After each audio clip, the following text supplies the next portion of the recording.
All right. Hello, everyone. This is a little different thing than what I'm used to doing on this channel. We're going to do a verse-by-verse study of Proverbs 31 for Mother's Day. I lead Bible study at my church. It's for the younger age people, people with little kids and younger. But a lot of people that age in my church are involved in the music ministry because our church isn't just a huge church. And so I planned this Mother's Day study, and nobody came today because I hope that there were a lot of mothers out there getting some much needed, much deserved rest. I hope they were sleeping in. I hope they were enjoying time being pampered by their families. That's my hope. But I wanted to go ahead and not let this go to waste. And I wanted to take a look at Proverbs 31. My idea was to let all these mothers and young women give me their take on this issue because, I'm not a mother. I never could be, even though I'm really good at chest feeding. Not really, but I've tried it. It didn't work. But the point is, I can never have that kind of perspective. And so I wanted to look at these verses from their perspective. Of course, I went over it. It's my job at that church to go over this and prepare these lessons. But I wanted to hear from a mother's perspective and a woman's perspective. And so I brought my wonderful wife, Rachel, to be on this video with me and to give me her perspective on some of these verses. So that's why we're doing this. And we're just going to go verse by verse. It's probably going to take several videos, because even though it's not a very long chapter, I want to go by verse and really unpackage some of these ideas. And I know there are probably people that have done it better. All right, so today we're going to be reading from the New King James Version. That's my wife's favorite version, and I did this to honor her today. I love the New King James Version. I think it's beautiful, and I think it's pretty simple. But, I usually prefer, for Bible studies, I usually pick like the NIV or the ESV or something like that that's real simple, low grade level reading. But I wanted to go ahead and do the New King James Version. It's very poetic, very beautiful, but it's not overly complex. And so I wanted to honor my wife with that today. So we're going to be starting with chapter 1. The words of King Lemuel, the utterance which his mother taught him. So I want to spend a couple seconds just unpackaging who King Lemuel is. So if you don't know who that is, don't freak out. Don't feel like you're a bad biblical scholar, because this is kind of an obscure reference. This guy is not mentioned anywhere else in the Bible, and no one knows for certain who he is. So there's a bunch of different theories. Some people think it might be King Hezekiah. Some people think it's probably Solomon, because he wrote a lot of the wisdom literature. And if it is Solomon, there are a couple different theories. It could even be that the figure is made up completely. But if it is King Solomon, there's a couple of theories about why he chose to call this guy King Lemuel instead of using his own name, using kind of a pseudonym. And one of the things that's posited here it could be very likely, in my opinion, it seems very likely. It's not written in stone, but this could be a pet name given to him by his mother. So if you look in the Old Testament, they knew Solomon was going to be king and inherit his father's throne out of all of David's children well before he was old enough to rule. David was preparing to build a temple for God, and he really wanted to build a temple for God, but God told him, no, you are a warrior. Your hands, you have bloody hands. You have blood on your hands. You've killed people. Your children will be honored. One of your children will be honored with building me my temple. And so David, humbled, then started preparing it with his children, and Solomon was picked out of all the children, and he was given a peaceful reign so that he could accomplish this. And so Solomon knew he was going to be king, and his mother knew he was going to be king. And so the idea is that maybe Lemuel was a pet name from his mother, because Lamuel literally translated means of God or dedicated to God. And so this is like this king is of God and dedicated to God, and which he was, right? So we know that Solomon fits this description, because he really was kind of dedicated to God. And even though he wasn't a perfect person, he was a very flawed individual, like we all are, and he had a lot of power. And so people with more power tend to make bigger mistakes when they do mess up. And so I think we should kind of keep that in mind about Solomon. Though he did make some big mistakes, he was used by God in a mighty way, and he was dedicated to God by his parents, right? So he was the one chosen to build God's temple. And so I think there's some merit to that. And the other thing here is that this could just either be a made-up person, a made-up figure, or a pseudonym.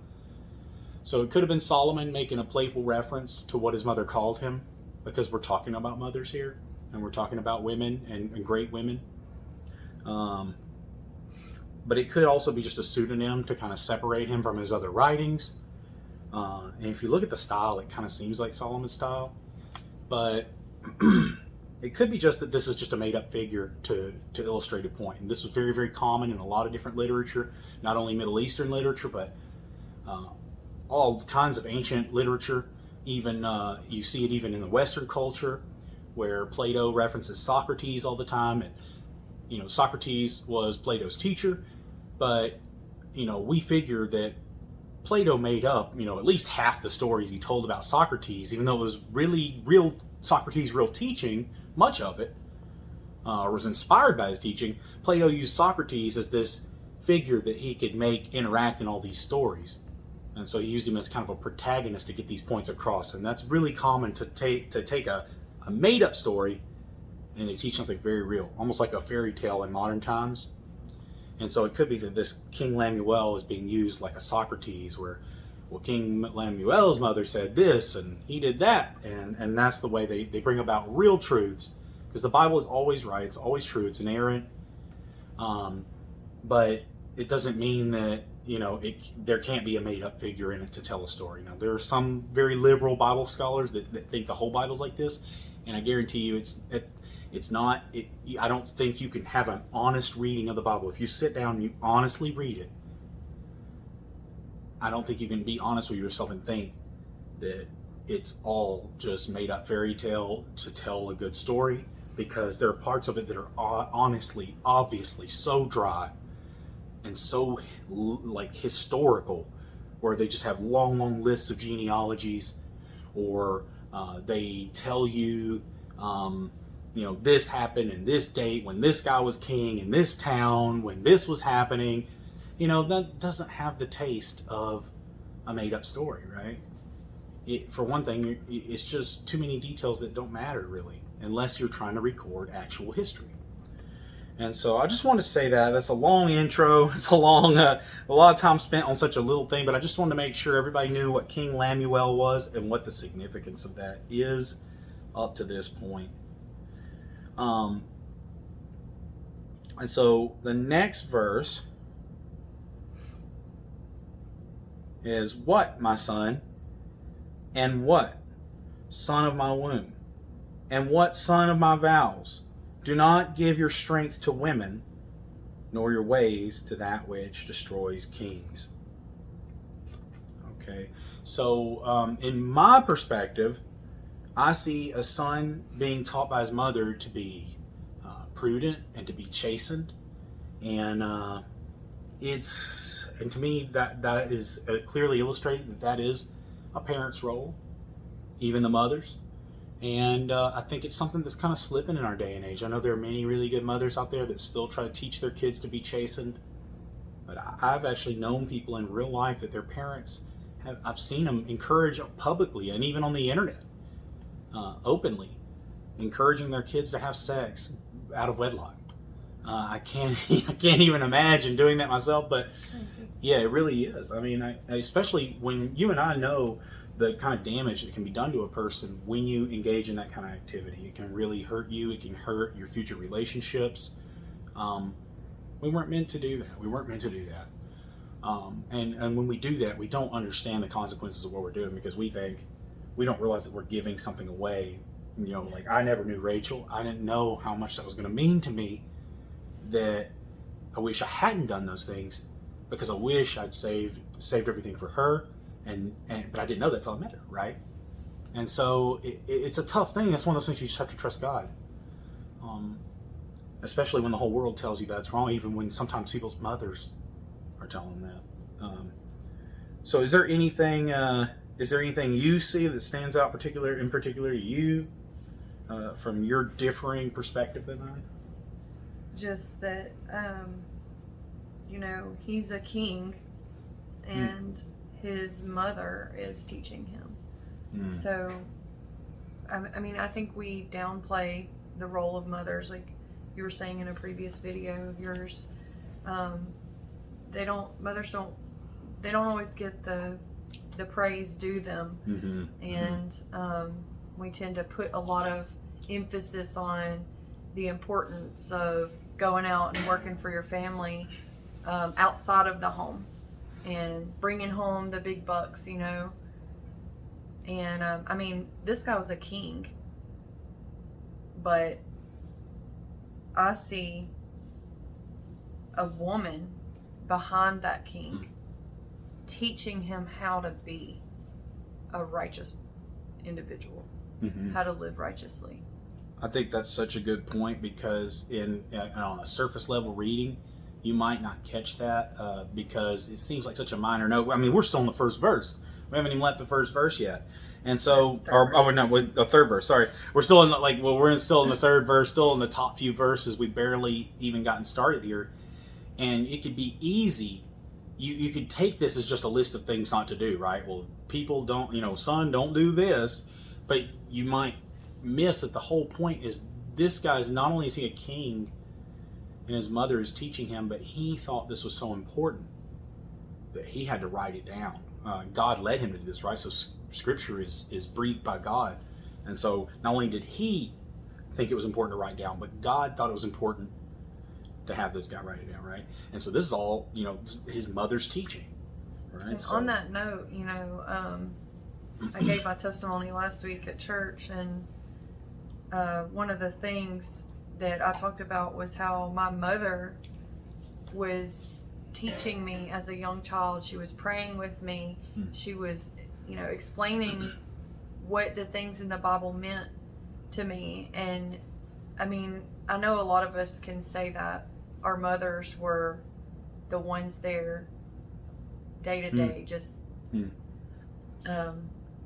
teaching us about life and how important is that. And, I know not everybody can sympathize with that. Not everybody has experienced that. And I think, so I'm not going to say you don't know what we're talking about, but I'm going to say that, we're not trying to be offensive, but I would say that of all people, that if your mother so happened to not be able to be there for you for whatever reason, all the more how much that mother's impact, how it can impact you, that presence or the lack thereof. But yeah, I would say, just as to summarize that mothers, especially in this case, literally, mothers have the ability to shape kings and kingdoms, right? And so, wow, what a powerful role that they play. And another thing too is, obviously, a lot of people don't have that experience with their mother being a teacher for them, or a good influencer in their life, and maybe they don't have anybody that they can look at that way. But I think most of the time, at least someone will step in and be that influencer in your life. And so, for instance, at church this morning, we do a really awesome Mother's Day service every year at our church, and there are flowers at the front, and we go through systematically, and the kids can come up and get a flower for their mom, and then the adults can come up and get a flower for their mom, and then it goes on, and mothers who don't have their kids there, the deacons will pass out flowers to them, and then we extend it beyond that, and we say anybody who's been an influence in your life a good influence in your life, bring them a flower. So, some of the older ladies who are not old enough to be my parent, but they're, maybe 10, 15 years older than I am, they've been a really good influence in my life. Mm-hmm. And, prayed with me and just been, even some of them don't know, they're just living a godly example. They're living the way, yeah. Yes, as a virtuous woman should be, which we'll get into soon, but in this chapter in Proverbs. But my point is that a mother goes beyond just having physical children. I mean,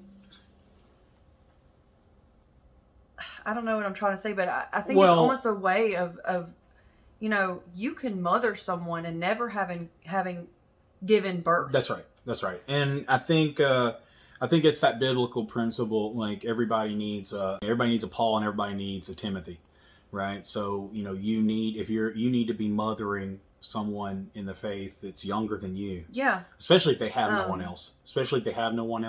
And no matter how old you get, you need someone who's experienced more than you to come and help mentor you. Because and even, like I said, no matter how wise you get, no matter how old you get, no matter how well versed in the Bible you get, sometimes you're just going to need to be reminded of stuff.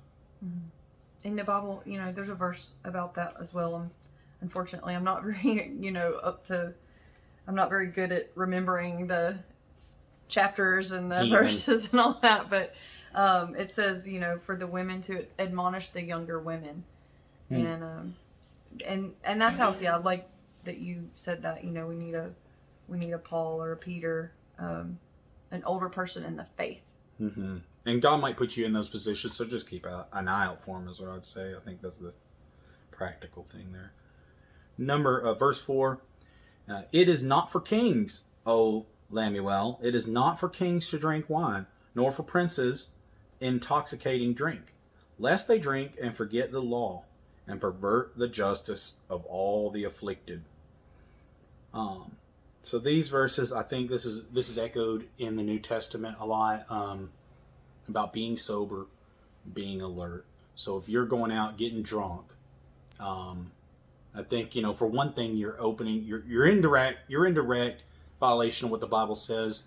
But I want to make a distinguish. I want to distinguish between drinking and being drunk. Okay, Jesus Christ Himself drank wine, and I don't think there's anything wrong with drinking per se. I think the problem is when you don't know how to show restraint. So as for me, there's nothing wrong with eating, but I eat too much. Okay, and that's called gluttony. All right, and I have to be able to know how to use moderation, because essentially, I guess what I'm doing is I'm making food or my stomach my God, mm-hmm. right? And so that's the same thing you're doing with alcohol. You need to learn how to be self-controlled, and you don't have any self-control when you get that drunk. Okay, so I'm not perfect. I can probably tell you, but I could probably count, not even using half my hand. I've probably only been drunk probably no more than 3 times since I've been saved, just because I don't like it. I don't want to be out of control. Now, before that, all the time, because I was so depressed, that was a crutch I used. But now I don't want to be that way. I want to be in complete control of my faculties. I want to be able to think. I want to be able to be used by God when He's ready for me. And there's been one of those times, at least there've been several of those times when I've gotten drunk and I know that I did things that were sinful that I wouldn't have done otherwise, and I regret it. And I know there's also times where God was trying to set me up an appointment to be used by Him, and I missed it because I was not sober, I was not alert, I was not vigilant. I could hardly articulate my thoughts. And that's a shame. Now I regret that, because I was like, man, how often do I want God to use me? Well, here He set me up for a home run, and I couldn't even speak. Yeah. Okay, 'cause I just sounded like an idiot. And I think, of course we're supposed to be alert for Christ coming, but We're supposed to be just alert for the devil's schemes, alert for being used by God. And so I don't think this is necessarily an admonition about drinking altogether. So don't think we're saying that. But I think, definitely you can't be sober and alert if you're slobbering drunk. Okay. So I will say that. So it says it can lead to perverting justice. And then in verse 6, it picks up, give strong drink to him who is perishing, and wine to those who are bitter of heart. That was me before I was saved. So let him drink and forget his poverty, and remember his misery no more. In other words, it's taking the edge off, but and these people, that are worldly, fine, they're going to get drunk. But I can tell you one thing. I'm not saying the Bible's wrong. I'm saying, it's a figurative, it's kind of poetic language here in this proverb, in this wisdom literature, because alcohol will not. It doesn't let you forget your misery no more. Maybe while you're completely obliterated, but a lot of times it just made it worse. So something I've noticed is like, if I was in a good mood, it would make me even more boisterous. Not to say that I wasn't very sinful, just, very jovial while I was sinful. And then, whenever I was in a really bad mood, it brought me down real low. I think the biggest thing, in those set of verses is just that, going back to verse 4, she's saying, let those people do that. It's not for kings. Exactly. You're better than that, in other words. And, Or princes. That's what I was just about to say. God is our king. Jesus is our king. We are sons and daughters Of the king. That's right. So we're princes. So, yeah. Is this not exactly what the New Testament says also? I think that's a beautiful point, because it really is true. That's not for us. Right. The world can do that. That's fine. That kind of behavior. It's not fine, but there was something I was reading a long time ago. I don't remember what it was from or what exactly it was about, but this author was saying, and forgive me, but that I don't remember who it was, but she said, when her kids aren't acting right, before she sends them off to school, she's like, fix your crown, That's pretty good. Straighten your crown up. That's pretty good. I think all of us could probably do to remember that more often. When I do remember that, I've also heard it put like, remember that Jesus is always with you. He's not unaware of what you're doing. But also remember the fact that you are held to a higher standard. Yeah. You can't be, it's just like the president. If the president says something stupid, the whole world knows about it and ridicules them, and it gets blasted all over the news, right? Whether, whatever political divide it is, whatever opposite political party's media is going to blast them, right? You are the son of God, the ultimate king, the president of the universe. And whenever you do something, you have an obligation, I think, to act like you have integrity. That'll conclude this portion of the Bible study on the Proverbs woman. I decided to split this up into about 20-minute increments for easier consumption. So I'll see everyone next time. If you enjoyed this video, please consider liking and subscribing. You can also watch the other videos on this playlist to continue and finish this Bible study.